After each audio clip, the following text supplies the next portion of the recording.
Tươi mai thì dòng kiên khắp. Rơi này rơi xa. Tổ tôi rơi khoa tan clau. Bởi dân khoa đầy rơi. Ta mơ hẹp khoa đầy hàng ta bơ minh râm. Ta lời mắc lạ. Giê-xu Christo khoa bơ mự rơi tôi ơi. Mắt thê ô bồ mơ dàng. Charan toạp lưu xa mương klung. Toạp lưu tlau. Trô bơ toạp lưu chú. Lê Giê-xu khoa mút amang sang hơ thoa, cập lá nhu tổ bờ tổ, binh khoa hơ thoa, tôm binh thạp lời, rây bướp nhu hàng lệ. Mừng cơ trứ hà lời, ý ngạ tùm tà lời anh nôn, lời prơi cơ trứ anh nôn cơ ý. Giê-xu khoa lệ lệ cơ gơ nhu. Câu âm ra tà nhà bình ghi xa tà lời đốt, tà tá bình ghi lệ lệ cơ cầu. Kau amra lệ rơi cờ ghi mừng cơ trứ hà lời cầu ngạ tum tà lời anon.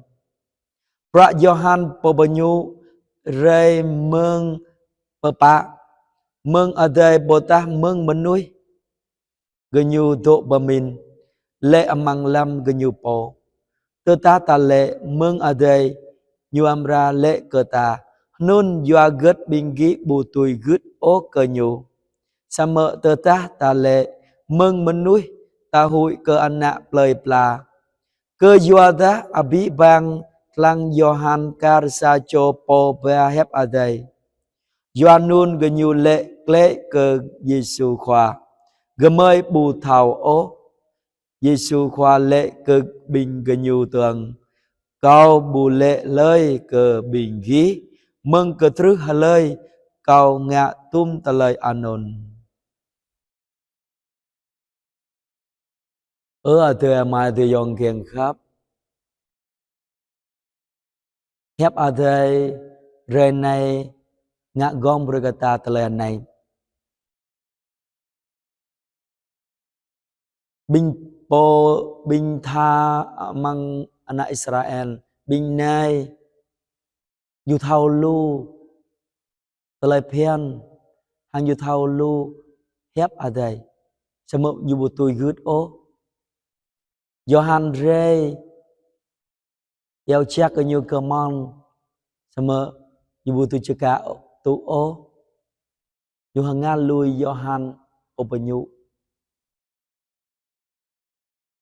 nun dơ Giê-xu khoa tờ nhà gơ nhu pra bơ nhu mừng Johan bởi ở đây Bồ Tát mừng mình nuôi nhu thao sa mơ nhu quại plor hàng Giê-xu khoa nhu lệ nhu bù thao ô nhu à cơ nhu khang à cô nhu tùy gứt ô cơ Johan po bơ nhu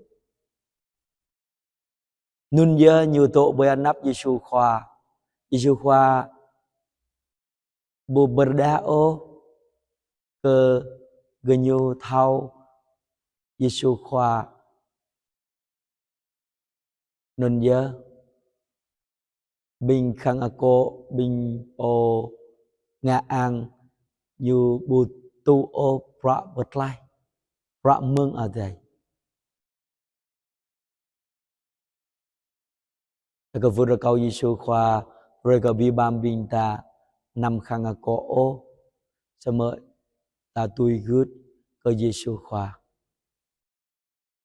khoa chính anak khoa yang ở đây pia yu trôn rây bởi lần tân an này mà yu bật lai bình ta nên dia ta cơ vừa được câu Giê-xu khoa rồi ta một lần gứt ya ma tao kiang khắp vi pran joa ta mà ta tu pra bật lai Giê-xu khoa tờ kiang rây ở bộ rơi cả ta.